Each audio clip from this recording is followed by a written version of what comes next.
Well, measuring the success or failure of such a large initiative is quite tricky.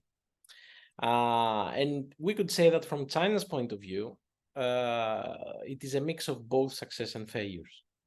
Now, Chinese loans and investments have been happening for at least 2 decades, I mean, on a large scale.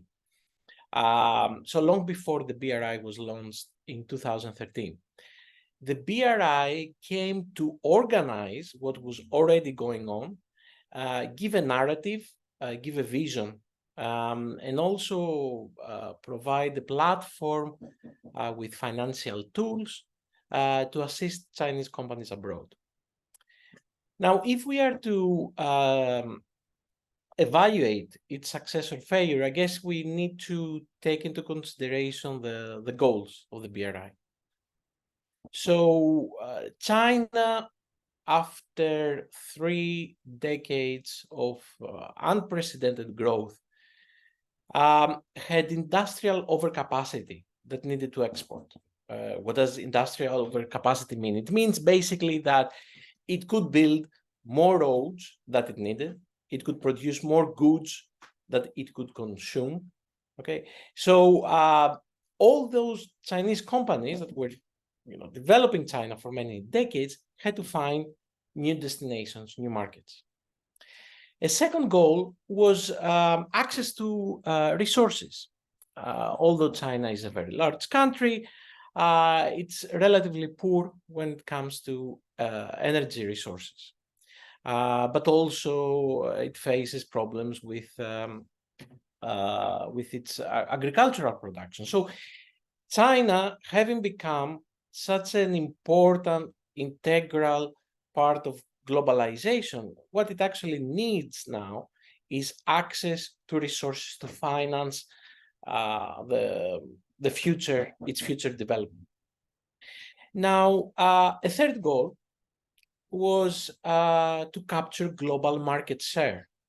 Okay, Chinese companies were very successful in conducting business domestically, but China wanted to create all those, to create an army of companies, an army of competitive companies that could actually go abroad, go after international tenders, win contracts, make those trade deals, manufacture those goods, and of course, these would finance China's own development. Now, and in relation to that, what China has been struggling with for many decades is to find a way to render its companies, especially state-owned enterprises, more competitive. Now, how do you do that in general? One solution is you bring in a company such as KPMG, and they start slicing the structure, personnel, and so on. They try to make it profitable through quite painful kind of internal reforms. Now, China already went through many waves of painful internal reforms in its state-owned enterprises. And so what it chose to do was a more organic way, essentially to push its state-owned enterprises to reform by exposing them to international competition. Okay, it's like someone who doesn't know how to swim, and you throw them in the water so they learn how to swim. However, in this case, China also provided them with some help. It gave them a life vest.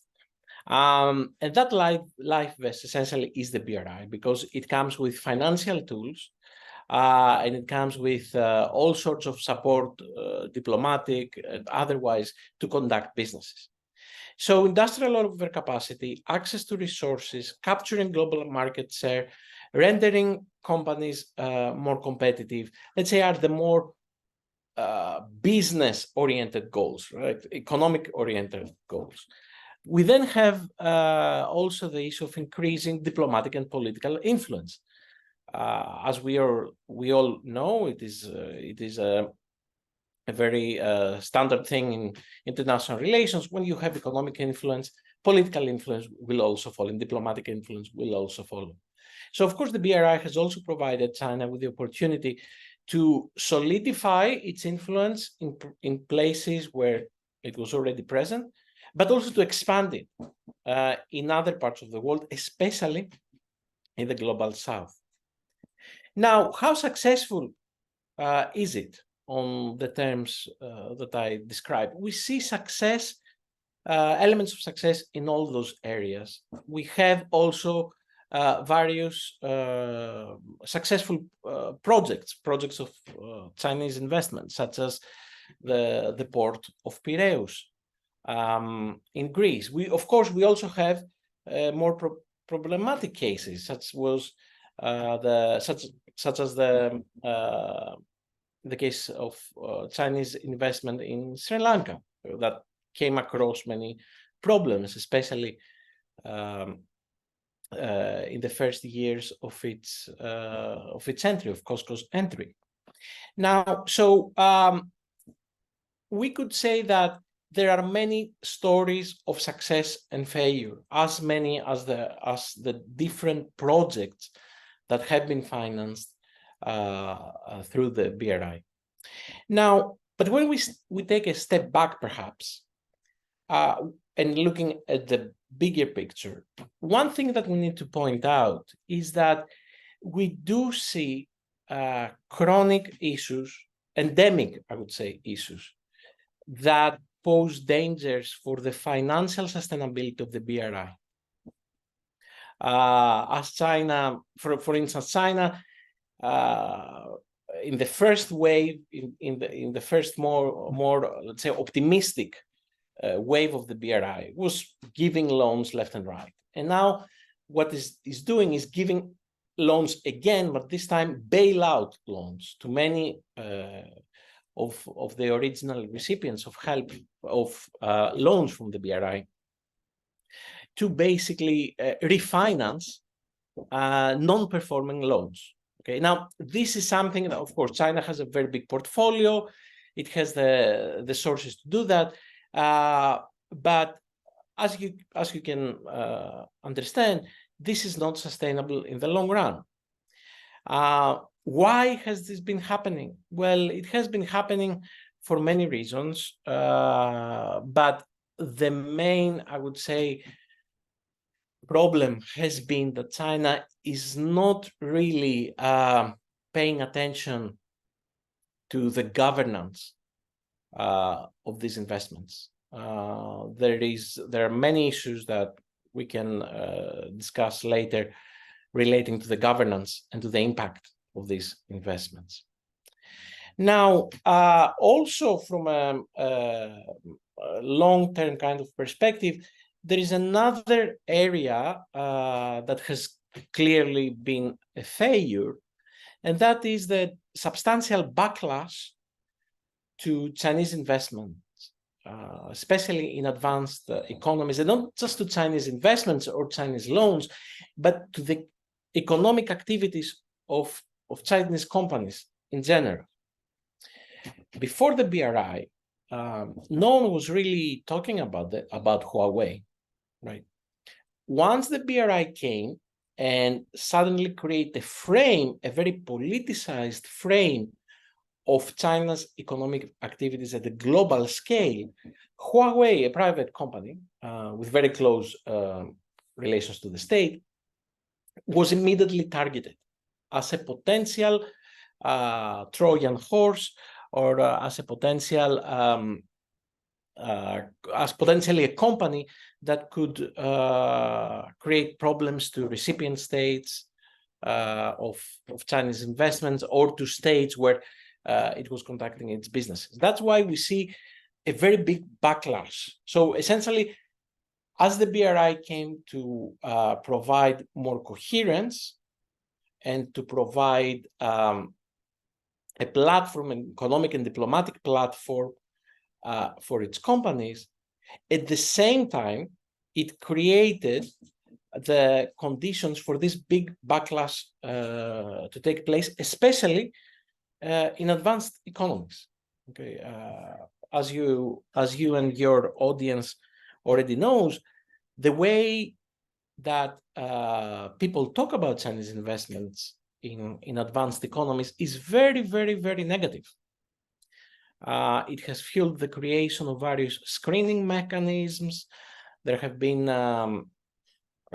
legislation in many countries in Europe and in North America blocking certain deals between Chinese companies and local companies. So the BRI, I would say that the BRI's biggest kind of failure has been that of branding and of conveying a positive message about China's economic activities around the world.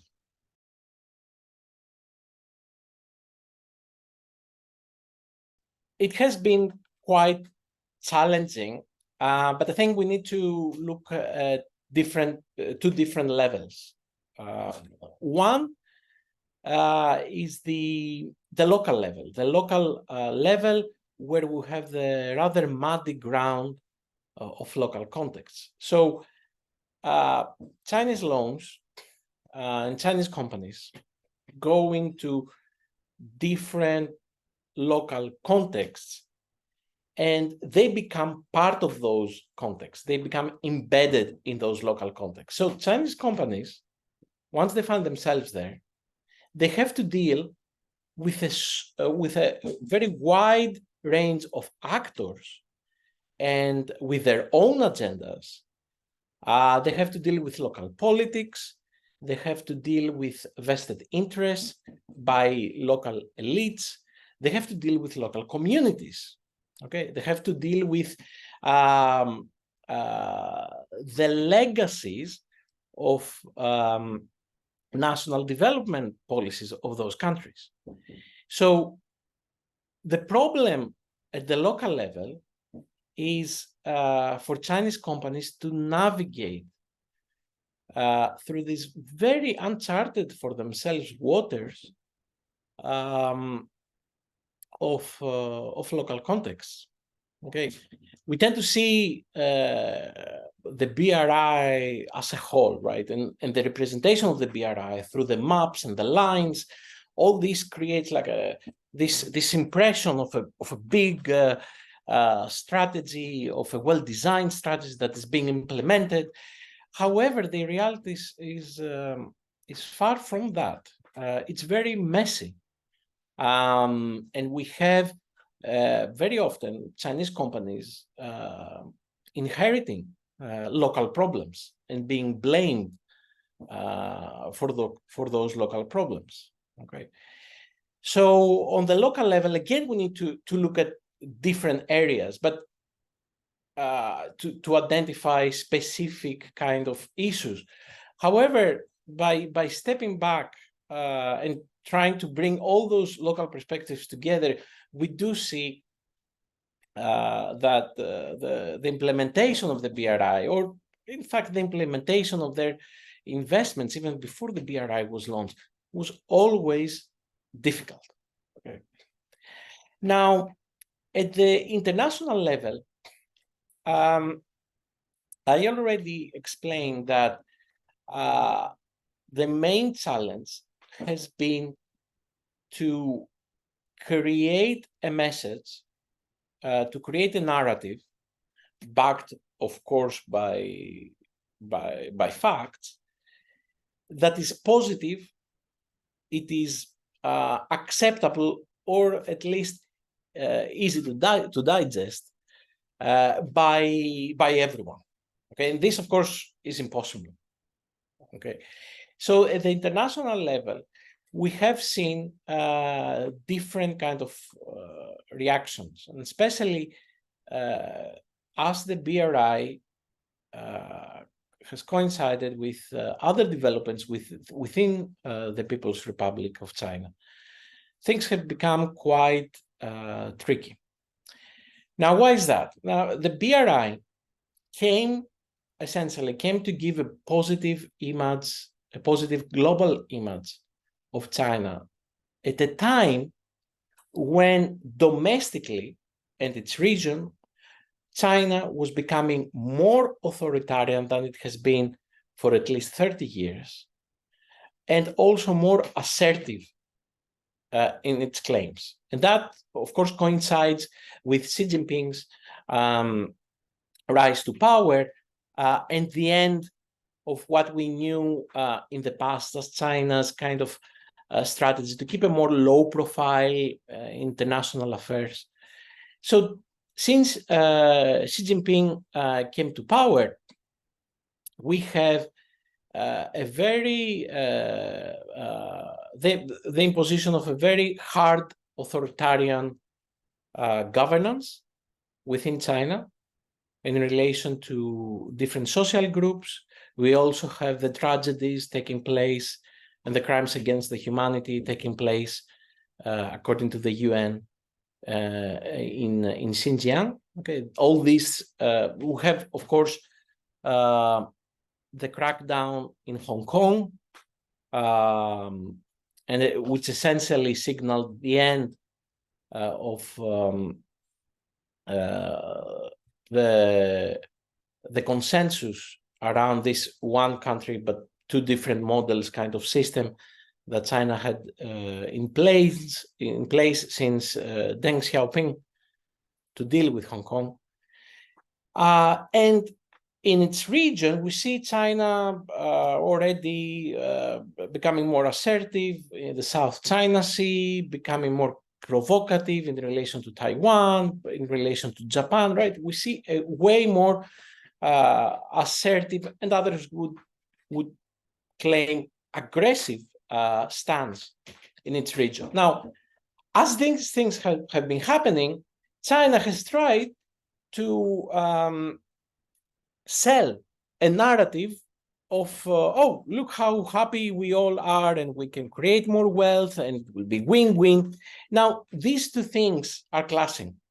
So in a way, Xi Jinping is his own biggest problem in promoting the BRI. Because the policies in the domestic in the domestic realm, but also its foreign policies in the region are way more aggressive and have created a lot of reactions around the world than this happy win-win promise of the BRI. Okay. So, which essentially in many parts of the world, especially in advanced economies, it is viewed as insincere. So I think in the end of the day, at the international level, the biggest challenge of the BRI has been to create trust about China's ambitions, motivations, about its vision. Okay, and I would say that this is also the area where the building of trust is also the area where China has clearly failed, at least in relation to a big part of the world.